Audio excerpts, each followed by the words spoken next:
Kaine from Longwood University in Farmville, Virginia, and welcome to the first and only vice presidential debate of 2016, sponsored by the Commission on Presidential Debates.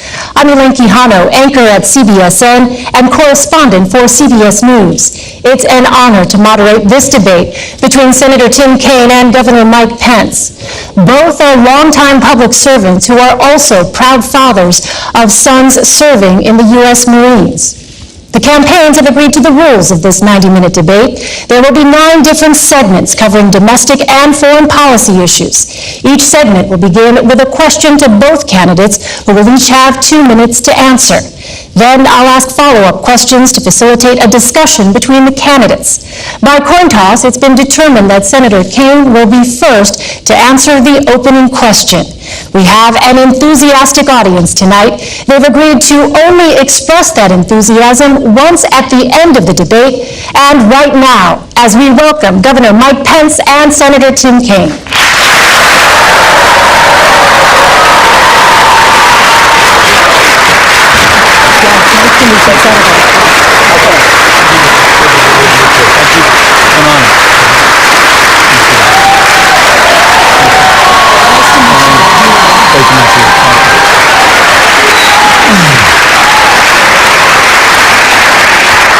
Gentlemen, welcome. It truly is a privilege to be with both of you tonight.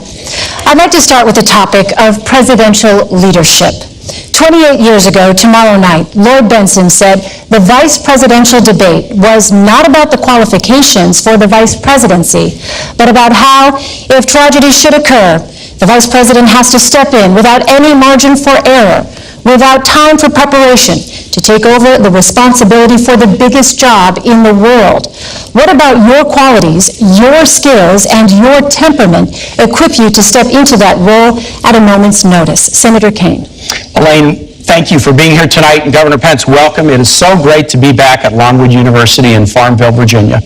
This is a very special place. 65 years ago, a young, courageous woman, Barbara Johns, led a walkout of her high school, Moton High School.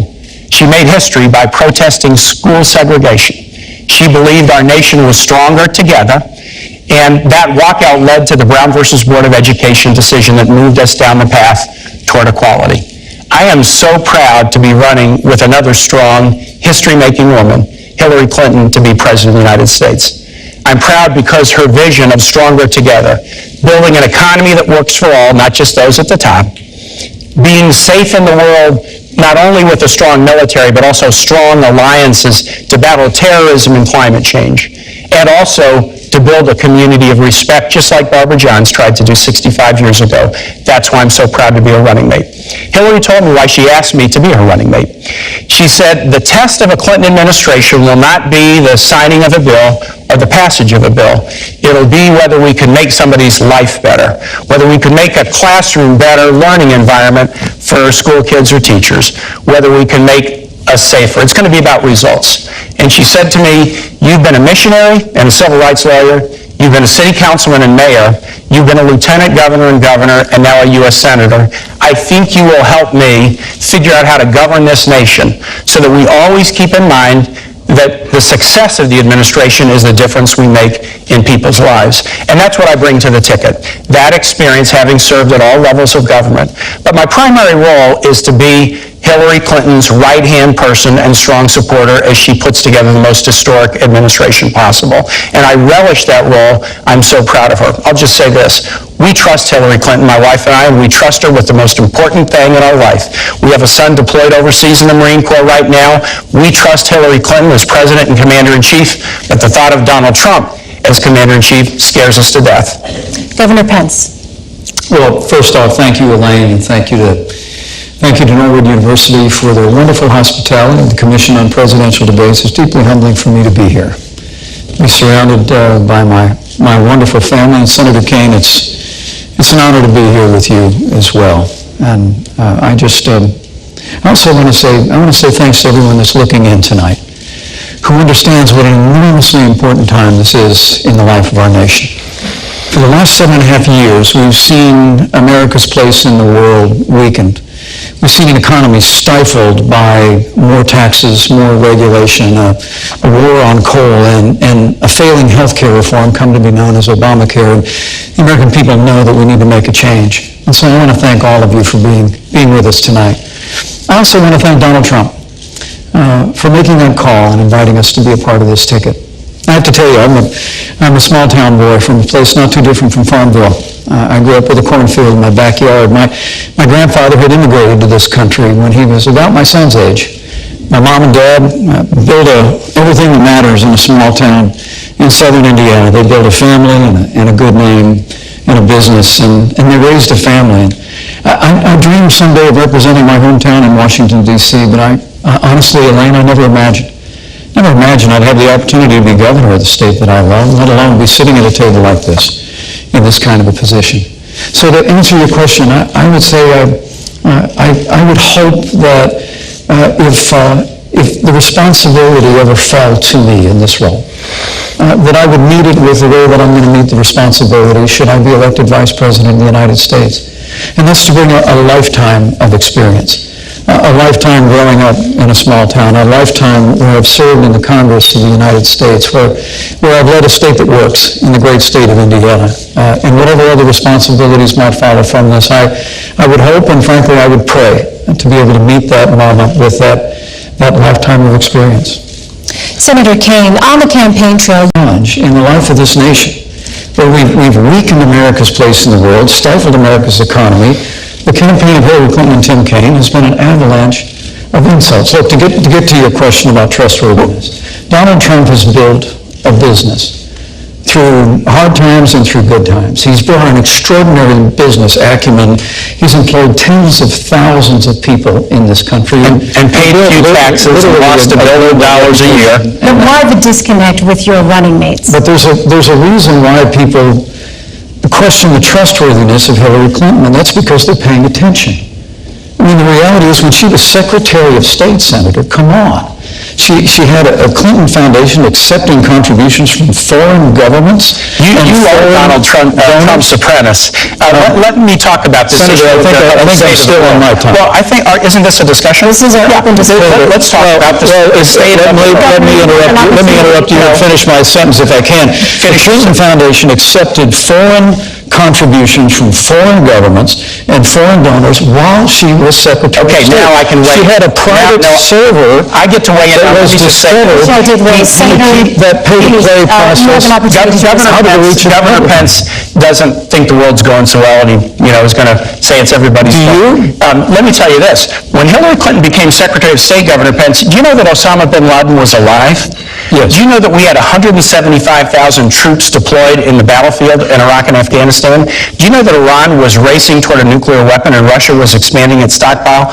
Under Secretary Clinton's leadership, she was part of the national team, public safety team, that went after and revived the dormant hunt against bin Laden and wiped him off the face of the earth. She worked to deal with the Russians to reduce their chemical weapons stockpile. She worked a tough negotiation with nations around the world to eliminate the Iranian nuclear weapons program without firing a shot. Eliminate the Iranian nuclear weapons Absolutely, program. without firing a shot. And instead of 175,000 American troops deployed overseas, we now have 15,000. Right, and these are very, very... And Iraq has been overrun by ISIS because Hillary Clinton failed to renegotiate. More American troops. Hillary Clinton failed to renegotiate a status of forces agreement. No, that is incorrect. And so we removed all of our troops from Iraq, and ISIS was able to be conjured up in that vacuum But I'd like to and overrun vast areas of Iraq. President Bush said we would leave Iraq at the end of 2011. And Elaine, Iraq didn't want our troops to stay, and they wouldn't give us the protection for our troops. And guess what? If a nation where our troops are serving does not want us to stay, we're not going to stay without them being protected. He said, if I run for president, I will absolutely release my taxes. He's broken his first promise. He's broken his first promise. Second, he stood on the stage last week, and when Hillary said you haven't been paying taxes, he said, that makes me smart. So it's smart not to pay for our military. It's smart not to pay for veterans. It's smart not to pay for teachers. And I guess all of us who do pay for those things, I guess we're stupid. And the last thing I'll say is this. Do you take all the deductions that you're entitled to? The last thing I want to ask Governor Pence. I do. Governor Pence had to give Donald Trump his tax returns to show he was qualified to be vice president. Donald Trump must give the American public his tax returns to show that he's qualified to be president, and he's breaking his promise. Elaine, I have to respond to this. You get very little time, 20 seconds. I'll be very respectful. Shoulders. And this is something I've got a lot of scar tissue and experience on. I was a city councilman and mayor in Richmond, and when I came in, we had one of the highest homicide rates in the United States. We fought very, very hard over the course of my time in local office with our police department, and we reduced our homicide rate nearly in half. And then when I was governor of Virginia, we worked hard too. And we did something we had really wanted to do. For the first time ever, we cracked the top 10 safest states because we worked together. Here's what I learned as a mayor and a governor.